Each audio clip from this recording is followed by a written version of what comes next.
All right, welcome to Hoops Tonight here at The Volume. Happy Friday, everybody. We got a quick show for you today. We're just going to be going over the 5 best off-seasons, counting trades, free agent signings, draft picks, the teams that I think did the best job this offseason, either making slight improvements if they're near the top of the league, trying to improve on the margins, or teams that are further down that made significant improvements to major weaknesses in their roster. You guys know the drill. Before we get started, subscribe to The Volume's YouTube channel so you don't miss any more of our videos. Follow me on Twitter at _JasonLT so you guys don't miss any show announcements.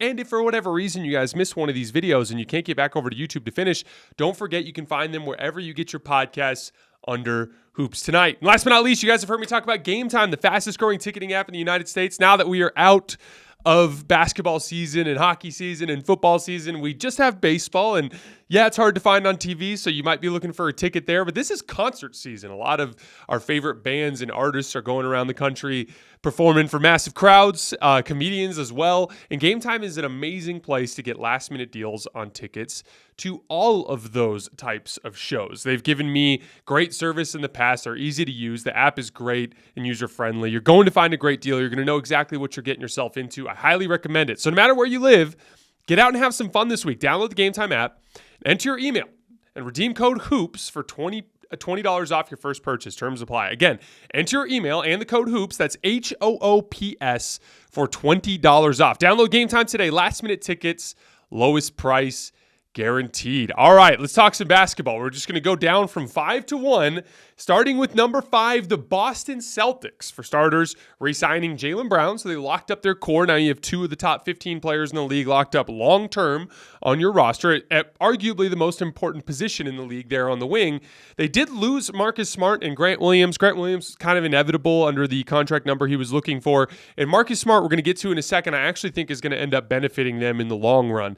But they added Kristaps Porzingis, which brings the best of both Robert Williams and Al Horford to the table. One of the conundrums that the Celtics ran into is their offense flowed a lot better with Al Horford on the floor because they had 5-out spacing, right? And for a driving kick team that struggles sometimes with decision-making, kind of widening those driving lanes makes things easier for them. But then when they put Robert Williams on the floor, they were much, much better defensively at the expense of their offensive flow. And as you looked at their numbers consistently, that was the give and take. Play Rob, defense is better, offense kind of falls apart.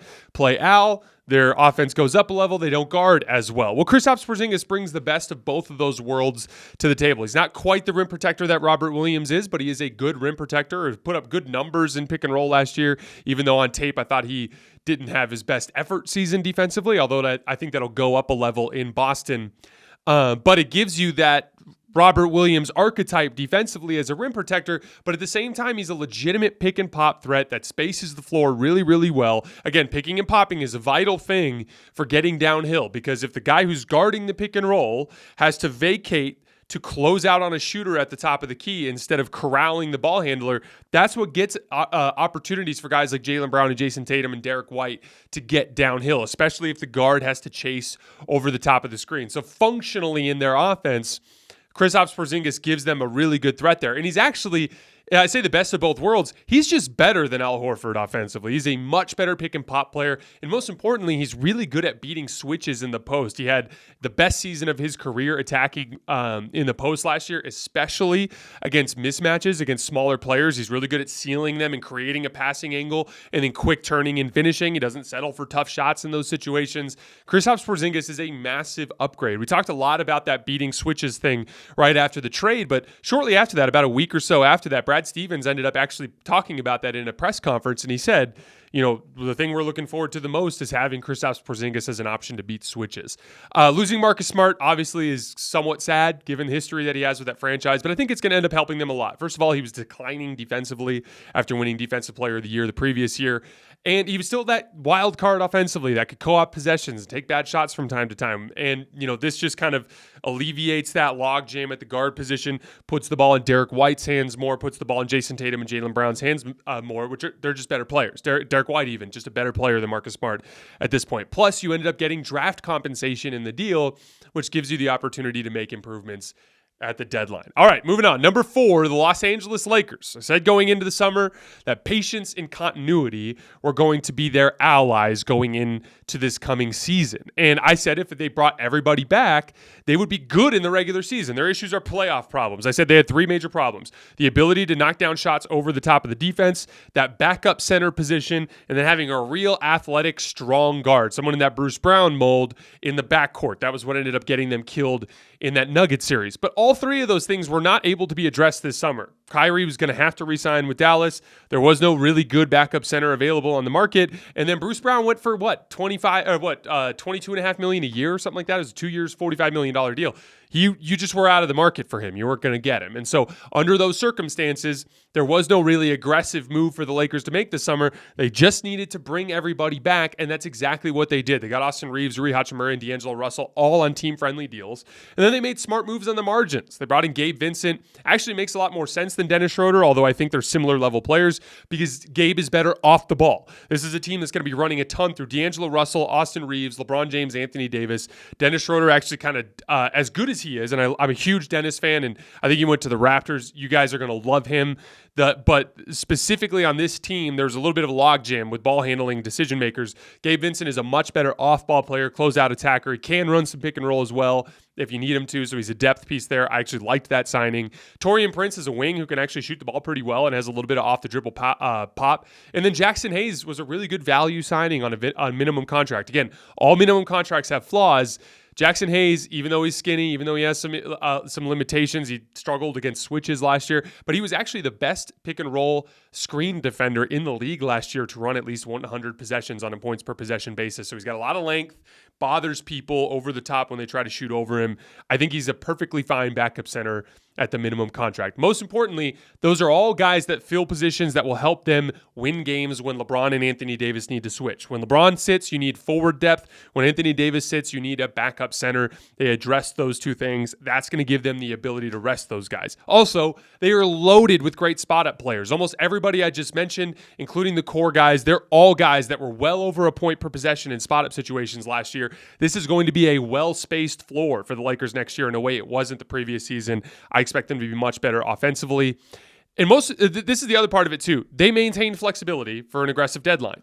Those issues they needed to fix, they can address those in February based on how things progress. If February comes and LeBron and Anthony Davis and Austin Reeves are not making enough shots over the top of the defense, you can make a trade. If the backup center position isn't good enough, you can make a trade. If you need, maybe Chicago falls apart, and you can make a trade for someone like Alex Caruso to get that big, strong guard that you need. So they retained the core of their conference finalist roster, leaning in on continuity, which, as you guys know, I think is super important. They improved on the wing and at backup center, and they maintained flexibility for a midseason trade. I thought it was a really impressive offseason for Rob Pelinka and the Lakers. Number 3, the Cleveland Cavaliers. This was a super talented roster with one fatal flaw. They didn't have anybody who could knock down a corner 3 consistently, which was a problem because they had these 2 great pick and roll shot creators in Darius Garland and Donovan Mitchell, and then they had these 2 great versatile 2-way screen and roll guys in Jared Allen and in Evan Mobley. And the problem was they run a ton of pick and roll. They run more pick and roll than most teams in the league, and you just didn't have to guard the guy in the corner on either corner. So they were guarding pick and rolls 3-on-2, sometimes 4-on-2, and just conceding kick-out shots to guys like Isaac Okoro and Cedi Osman, and it just was not working. Well, they ended up getting 2 really solid wing shooters in Max Strus and Georges Niang. Max Strus last year, 1.18 points per possession in 350 spotted possessions. That was 6th in the entire league out of 30 players to log at least 300 possessions. So one of the best spot-up guys in the league last year. And then Georges Niang was even better. 1.20 points per possession on 290 possessions. So just missed the qualification of that list I just made.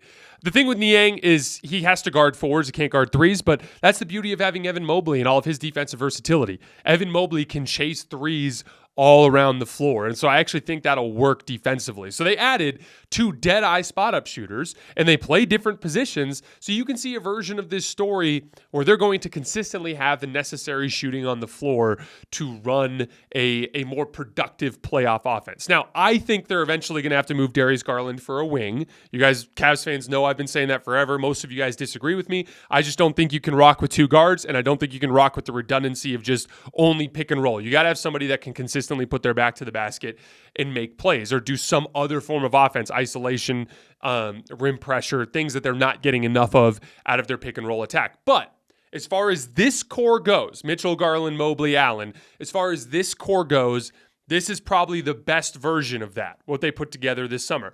That's why I think it was a really successful offseason. If you're going to give it one last good shot with that core to see which guys you want to build around, this was the way to do it. Go invest in some real spot-up shooting. I think the Cavs are going to be a much bigger threat next year, even if they are not a top-tier contender. Moving on to number 2, the Phoenix Suns. They turned Chris Paul and Landry Shamet into Bradley Beal.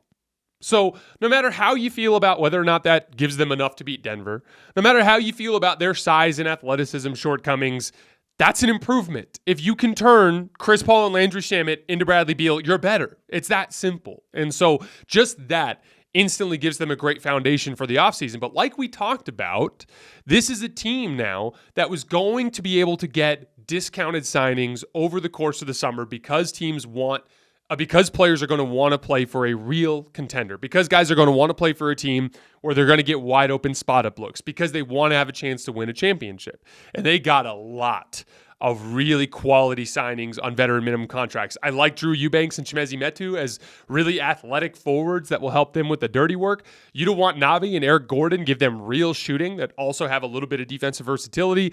Keita Bates-Diop is also kind of an interesting scoring forward that they got that could shoot a little bit. So they got their third star, and they rounded it out with quality veteran minimum role players. It remains to be seen if it's enough to beat Denver, but they certainly got a lot better. And number 1, I don't think we can go anywhere else. The team that made by far the biggest improvement year over year and is set up for success into the future, the San Antonio Spurs. They get Victor Wembanyama, the best prospect since LeBron James. Again, struggled in his first summer league game, but I think you saw a lot in that second summer league game to demonstrate what Victor's capable of. That ability to knock down the important spot-up shots when he's wide open, the ability to beat switches with short jump shots in the lane, the ability to impact games at a high level defensively around the basket. That overnight gives them a functional defense and a real 5-out spacing system for all of their ball handlers. And then they added a lot of really smart pieces on the perimeter that I don't think have been covered enough this summer. Reggie Bullock is a really good lock and trail defender and a great spot up shooter that gives you a veteran presence. Chetty Osman's a guy that just a great locker room guy who works his butt off, does a lot of little things well.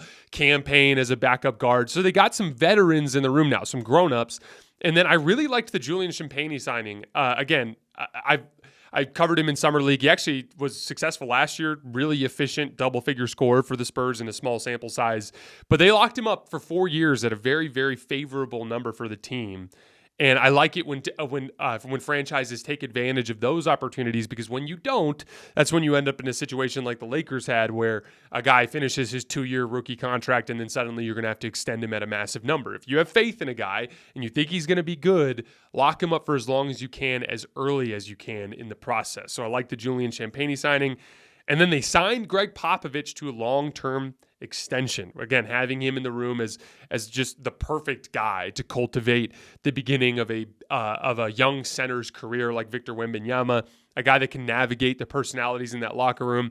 And I would imagine that Greg himself is experiencing another level of invigoration in his passion at this phase in his career, given the opportunity he has to start a new era of Spurs basketball. In one summer, they went from a team that had almost nothing to be excited about to a team that was that is now one of the most interesting teams in the league. So you can't beat that as an offseason. All right, guys, that is all I have for today. We're going to be taking the weekend off, and starting Monday with, I believe we're doing 25 through 23, we will be beginning our player rankings. So as always, I appreciate your guys' support, and I will see you on Monday for player rankings.